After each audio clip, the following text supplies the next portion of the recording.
Okay, today we're learning how to use an image trace in Illustrator. So we've got our image that I provided on the website. So you are going to right click, save the image, save it to your folder that you're working in, graphic design, whatever. Let's go to our Illustrator. We're going to go create new.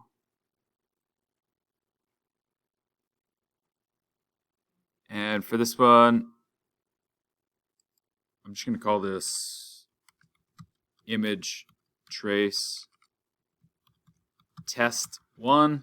Just we're testing this out. I'm going to leave it at 8 inches by 8 inches. Just we're learning how to do this. After you see how this is done, you're going to get a chance to go and find your own images to do this with. So I use this often. There's a lot of ways that we can build stuff in Illustrator. Oh, I guess this is set as my default now. So I'm going to go artboard. I'll select each artboard that I want to get rid of here. Okay, and I'll just exit out of this. There's lots of things we can do. We can draw freehand. We can use these writing tablets to draw. We can create our own drawings on paper. And then, so you might sketch something on paper and you're like, I want to do something with this in Illustrator. So you can take a photo of that drawing and then you can bring it in and trace the image. You can take a photograph, trace the image. You can take an image online, trace the image. So right now we're going to try doing that. And we're going to go File, Place. So File, Place.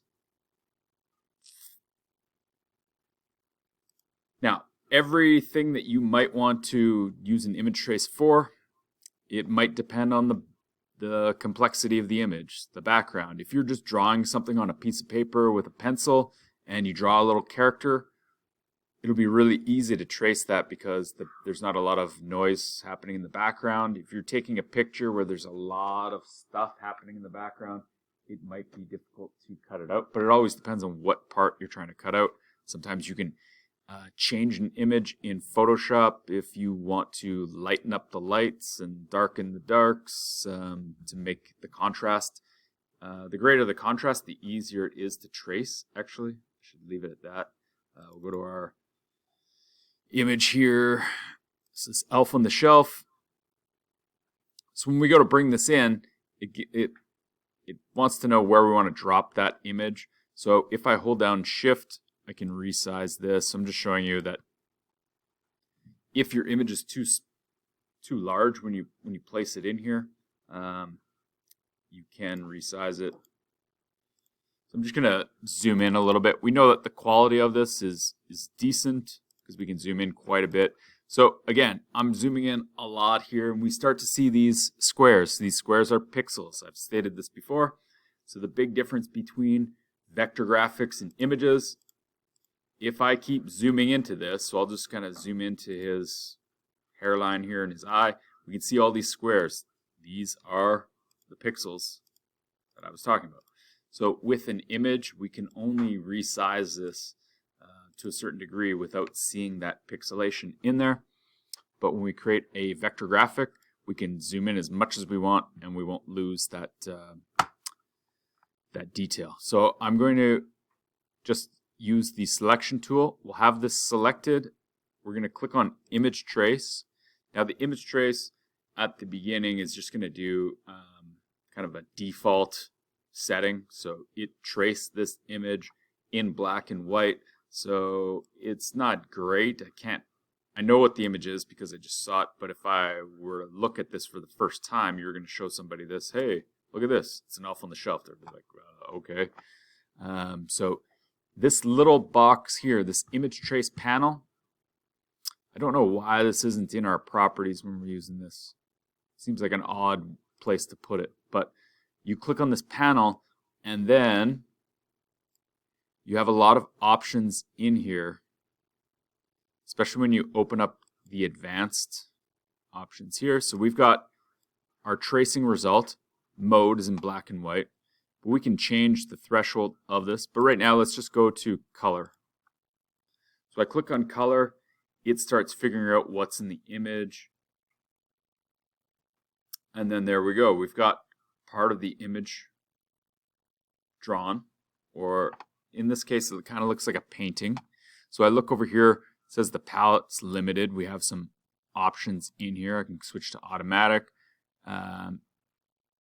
Anytime I make any changes here, you got to make sure that the preview box is checked off. So it gives us a little more detail on his face. We've got more colors in here, more shadows. We can change this slider. So I'm not going to go through each one of these things because it'll take like all of our time and every time we change it. So I'm just going to drop the colors down to about 12. So every time I make a change here, it's going to readjust the preview. So that'll take a few seconds. So with the sliders here for paths, corner, noise, I can reduce the noise here. I can see what change is going to happen. So I have less and less colors in here. So we have options up here. We can try grayscale. We can try with less colors. We can see what's going to happen here in a variety of ways. I'm just going to drop this in here, this image trace, because I've got all this empty space here. So now, once I've traced it, I like what I see, I can click on expand. So let's say I just want the character. Okay, so each image is going to be a little bit different. So I click on expand, and now this image, I can double click to select different areas. And maybe I want to change this now. Maybe I want to change it to the same skin tone as this. So I'll just click off there. Maybe I want to change his eye color. Okay, so I click on his eye color.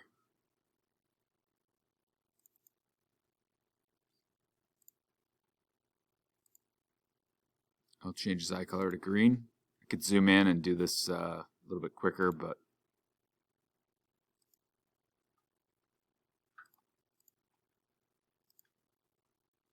okay, so I've got my character here. I can delete some of the background if I want to. Maybe I don't want this in here. Maybe I want to take some of these out.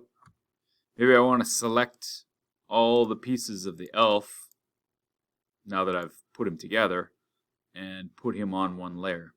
So I've got tons of options on here. The stuff that I showed you before was how we kind of traced using lines and shapes and all of these things and kind of trace over an image. This is a quicker way to do it if you want. It's kind of an outline of an image. So if I go back to the stuff that I posted here, so I use the image trace for this. So I took a picture. I actually have like a really old t-shirt where it had this design on it, but so instead of drawing this freehand, I took a picture of the actual image, and then I did an image trace, so it would cut it out for me, and then I just kind of cleaned it up a little bit. So a lot of times with image trace, you have to, depending on the image, play around with some of the options in the trace image options here, and sometimes it'll work better than others. Kind of depends on what your background is. So let's say I wanted to get rid of all this. I could click and drag to delete a bunch of these at once. I could maybe save some time by cropping some of this stuff out in Photoshop ahead of time if I know that I want to get rid of these.